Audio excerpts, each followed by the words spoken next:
Hi everyone, welcome to my YouTube channel. कैसे हैं आप सभी? आई होप आप सभी अच्छे होंगे।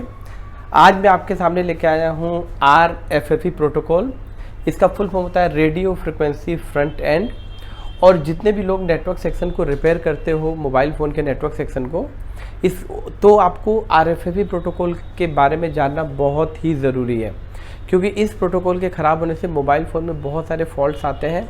और स्पेसिफिक फॉल्ट आने पे यदि इसकी नॉलेज नहीं है तो हम पूरी आईसीयू पे काम कर लेते हैं, लेकिन फिर भी हमारा नेटवर्क सेक्शन रिपेयर नहीं होता है। तो आज मैं आपको बताता हूँ RFFE प्रोटोकॉल के बारे में पूरी डिटेल में। वैसे तो अगर आप लोग रिपेयरिंग करते हो या आप फ्रेशर्स हो या आप कहीं स्टडी कर रहे हो मोबाइल फ़ोन रिपेयरिंग, तो आपको पता होगा कि जो हमारे फ़ोन में और भी प्रोटोकॉल्स होते हैं, जैसे I2C protocol, I2S protocol, SPMI protocol, आपका UART प्रोटोकॉल। काफ़ी सारे प्रोटोकॉल्स हमारे फ़ोन में यूज़ होते हैं। उसी तरीके से नेटवर्क सेक्शन में एक प्रोटोकॉल यूज़ होता है जिसको हम बोलते हैं RFFE प्रोटोकॉल। अब आपके मन में एक बात आ रही होगी कि ये प्रोटोकॉल होता क्या है। जो नए स्टूडेंट हैं उनको मैं बता रहा हूँ, बाकी बहुत लोगों को पता होगा प्रोटोकॉल क्या होता है। तो प्रोटोकॉल का डेफिनेशन में एक लाइन में आपको देने की कोशिश करता हूँ। जैसे सपोज़ कीजिए आपके फ़ोन में एक ये हमारा प्रोसेसर है जिसको हम बोलते हैं CPU, ठीक है। ये कोई भी आईसी हो सकती है, कोई ज़रूरी नहीं कि CPU ही हो। और मान लो यहाँ पे मैंने यहाँ पे एक बना दी लाइट आईसी, ठीक है। अब ये जो CPU है ये आपको सबको पता है, ये पूरे हमारे मोबाइल फ़ोन में पूरे आईसीज़ को कंट्रोल करता है। तो इसको हम बोलते हैं मास्टर। और जो दूसरी आईसी जो कंट्रोल होगी इसको हम बोल देते हैं स्लैब। तो मास्टर और स्लैब के बीच में जो भी कम्युनिकेशन होगा, जो भी डाटा का ट्रांसमिशन होगा, उसके लिए कोई ना कोई 2 वायर इंटरफेस होगा। जैसे एग्जांपल मैं यहाँ पे 2 वायर का इंटरफेस बनाता हूँ ऐसे करके। और ये जो लाइन होगी ना, इसी को हम बोलेंगे प्रोटोकॉल लाइन, क्योंकि ये जो लाइन होगी इसी के थ्रू मास्टर और स्लैब के बीच में कम्युनिकेशन होगा। एग्जांपल मान लो ये लाइट आईसी नहीं होती और यहाँ पे मैं बना देता 4GPA नेटवर्क सेक्शन का, तो इसके बीच में 4GPA और CPU के बीच में जो कम्युनिकेशन होता है, इस लाइन को हम बोलते हैं RFFE डेटा, और एक को बोलते हैं RFFE क्लॉक, ठीक है। और इस RFFE डेटा में डेटा वाली लाइन में एरो दोनों तरफ होता है और क्लॉक वाली लाइन में एरो एक तरफ होता है। मतलब ये है कि इस प्रोटोकॉल को काम करने के लिए 2 लाइन की ज़रूरत पड़ती है, डेटा और क्लॉक।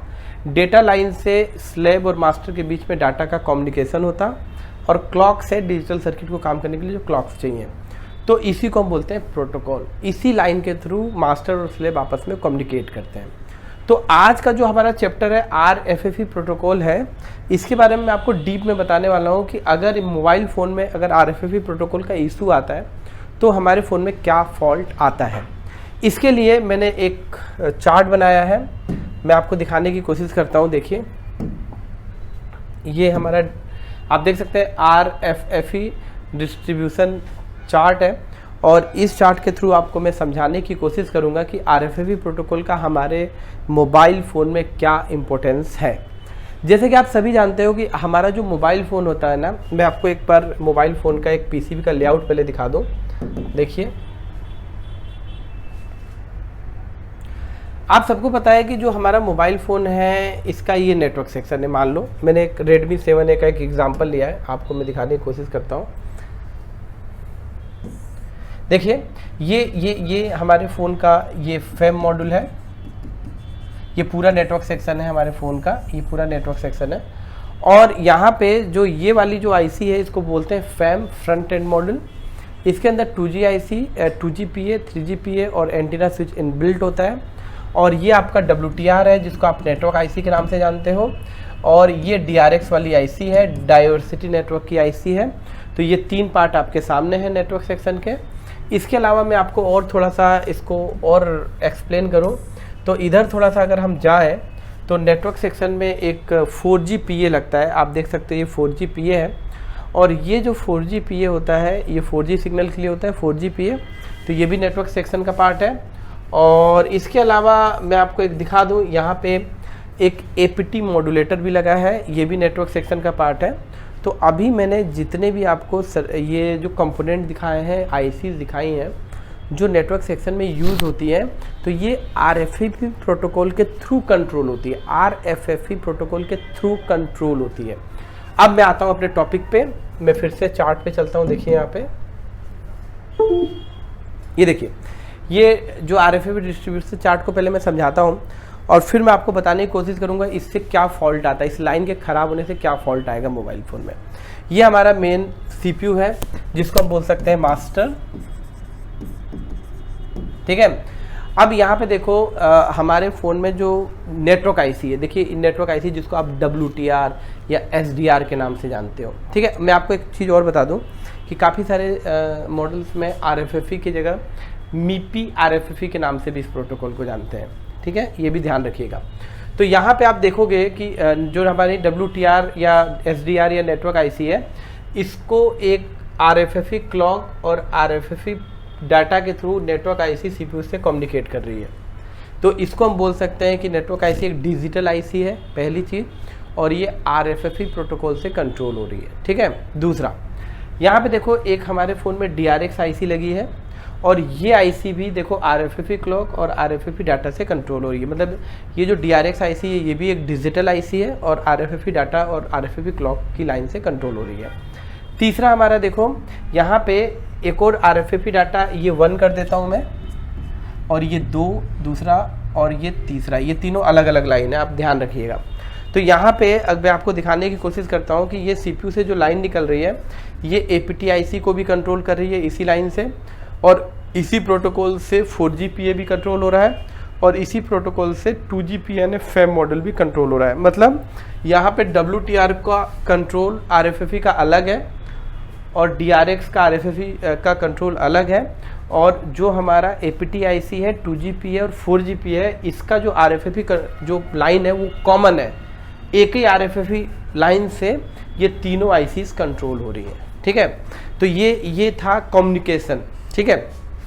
अब क्या होता है कि इतना तो आपको पता चल गया होगा कि किसी भी फ़ोन के नेटवर्क सेक्शन में जो हमारा WTR होता है वो भी प्रोटोकॉल बेस्ड हो सकता है, हमारी जो 4GPA 2GPA और APT भी 4G बेस्ड हो सकती है, सॉरी प्रोटोकॉल बेस्ड हो सकती है, और DRX IC भी हो सकती है, ठीक है। इसकी लाइनें होती है, आप जब सर्किट को स्टडी करोगे तो आपको ये 2 लाइनें मिलेंगी। अब क्या होता है कि अनफॉर्चुनेटली अगर किसी भी ये हमारा हार्डवेयर है, ये सब ICs है, IC number 1, IC number 2, IC number 3, IC number 4 और IC नंबर 5, देखिए सबका अपना अपना कंट्रोल है, ठीक है। अगर गलती से कोई भी RFFE लाइन ब्रेक हो गई, CPU से जो हार्डवेयर्स में अलग अलग RFFE की जो लाइनें आ रही है, इसमें अगर कोई भी एक भी लाइन ब्रेक हो गई या कोई भी बॉल इनिशियल मिस हो गई तो उससे CPU का कम्युनिकेशन ब्रेक हो जाएगा, और ऐसी सिचुएशन में हमारे फ़ोन के अंदर एक फॉल्ट आएगा और जिसको हम बोलते हैं रेडियो ऑफ।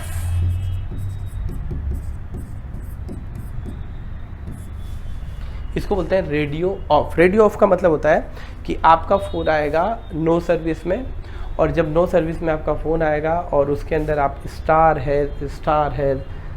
636 ##* कोड को टाइप करोगे तो अंदर सबसे पहले जब चेक करते हैं अगर रेडियो ऑफ है तो हमारा दिमाग सबसे पहले जाएगा कि हो सकता है कि हमारा कोई ना कोई एक प्रोटोकॉल कहीं ना कहीं मिस है। अब वो प्रोटोकॉल WTR का भी मिस हो सकता है, DRX का भी मिस हो सकता है, APT का भी मिस हो सकता है, 2G का भी मिस हो सकता है और 4G का भी मिस हो सकता है। कोई भी प्रोटोकॉल मिस हो सकता है, और किसी भी प्रोटोकॉल के मिस होने से आपके फ़ोन में रेडियो ऑफ आएगा और आपके फ़ोन में नो सर्विस का फॉल्ट आएगा। तो आपको ये समझना है कि आज के बाद किसी भी फ़ोन में अगर नो सर्विस का फॉल्ट आता है तो सबसे पहले आप कोड को टाइप करो, जो मैंने अभी कोड रिपीट किया। सैमसंग में कोड यूज़ होता है *0011#, और सिम इंसर्ट करो और अंदर जाके चेक करो। अगर सैमसंग में लिखता है MIPI टेक्स्ट फेल और पास, चाइनीज़ फ़ोनों में लिखता है रेडियो ऑन या ऑफ। अगर आपके फ़ोन का रेडियो ऑफ है तो आप कभी भी डायरेक्ट अटैक करोगे RFFE प्रोटोकॉल वाली लाइन पे, या जहाँ जहाँ RFFE प्रोटोकॉल जा रहा है इसका हार्डवेयर भी ख़राब हो सकता है। जैसे मान लीजिए आपकी WTR ख़राब होगी, तब भी आपके फ़ोन में हो सकता है आ जाए रेडियो ऑफ, क्योंकि ये RFFE से कंट्रोल हो रहा है। ठीक है, या तो लाइन टूटी होगी या हार्डवेयर ख़राब होगा। अब यहाँ पे आपके पास सबसे बड़ा चैलेंज क्या होगा कि जब भी रेडियो ऑफ का मैसेज आएगा तो अब आपके दिमाग में इतना तो पता चल गया कि भैया RFFE लाइन में प्रॉब्लम हो सकती है। तो अब इसका लाइन ब्रेक है कि इसका लाइन ब्रेक है कि इसका लाइन ब्रेक है कि इसका लाइन ब्रेक है या इसका लाइन ब्रेक है, या कौन सी IC ख़राब है। तो इसके लिए थोड़ा सा इसके लिए आपको हमारे पास आना होगा, ऑफलाइन कोर्सेज करने होंगे, और उसमें हम आपको ट्रिक बताएंगे कि किस तरीके से आप डायग्नोसिस करोगे कि कौन सा हार्डवेयर डिस्कनेक्ट है या कौन सी लाइन ब्रेक है। इसके अलावा मैं आपको और बता दूं कि जितने भी RFFE प्रोटोकॉल जहाँ जहाँ फ्लो करते हैं, जैसे सपोज़ करो ये RFFE APT में गया तो RFFE प्रोटोकॉल में कोई पुलअप नहीं है। आपने देखा था I2C प्रोटोकॉल में एक पुलअप होता था 1.8 का, और उसके ट्रैक में 2.2K की रजिस्टर लगी होती थी। लेकिन आप देखो ये जितनी भी प्रोटोकॉल लाइन है इसमें कोई भी पुलअप वोल्टेज या पुलअप रजिस्टर नहीं है, सिंपल सी 2 लाइन है। ठीक है, तो आप एक चीज़ ध्यान देना, नोटिस करना, अगर आप लोग सर्किट स्टडी करते हो तो जैसे मान लो ये RFFE गई APT पे, तो आप ध्यान देना APT पे एक 1.8 का इनपुट जरूर होगा। ठीक है, 2GPA पे एक 1.8 का इनपुट जरूर होगा। अगर ये प्रोटोकॉल बेस्ड होगी तो कई बार 2GPA में RFFE से कंट्रोल नहीं होता है, ऐसा होता है कई बार, सिर्फ 4GPA कंट्रोल होता है, ऐसा हो सकता है। ठीक है, तो आप देख लो, जैसे 4GPA है तो इस पर 1.8 का इनपुट हो सकता है, मतलब इसको एक्सटर्नल पुलअप दिया जाता है IC को, और उसी से ही प्रोटोकॉल यहाँ पे कम्युनिकेट करता है। तो आप इतना ज़रूर ध्यान रखना। तो आई होप ये जो मैंने आपको चैप्टर समझाया है आपको ज़रूर समझ में आया होगा कि जो RFFE प्रोटोकॉल कितना इंपॉर्टेंट है। और आज के बाद अगर आपके पास कोई भी फ़ोन आता है नो सर्विस में, तो सबसे पहले कोड को टाइप करोगे और देखोगे उसका रेडियो ऑफ है या ऑन है। अगर रेडियो ऑफ है तो सबसे पहले अटैक करोगे RFFE प्रोटोकॉल पे। ठीक है, और देखोगे कि RFFE प्रोटोकॉल पूरी ICU तक पहुंच रहा है कि नहीं। इसका सीधा सा फंडामेंटल है, CPU क्या सोचता है कि अगर CPU जहाँ जहाँ RFFE कंट्रोल कनेक्ट है CPU से, अगर उसका कोई भी हार्डवेयर डिस्कनेक्ट हुआ तो CPU को पता चल जाता है और तुरंत रेडियो को ऑफ कर देता है। इसका मतलब ये होता है कि कहीं ना कहीं CPU से कनेक्टेड नेटवर्क सेक्शन में लगे वो सभी हार्डवेयर्स जो कनेक्ट होने चाहिए, अगर कोई भी ब्रेक हो गए या कोई भी इनिशियल ख़राब हो गए तो उस कंडीशन में आपके फ़ोन में रेडियो ऑफ का इशू आ सकता है। तो चलिए दोस्तों, मैंने अपने तरफ से पूरी कोशिश की आपको समझाने की। आई होप आपको समझ में आया होगा और इससे आपको कुछ सीखने को मिलेगा। फिर से मिलेंगे नेक्स्ट वीडियो में, तब तक के लिए आपका बहुत बहुत धन्यवाद।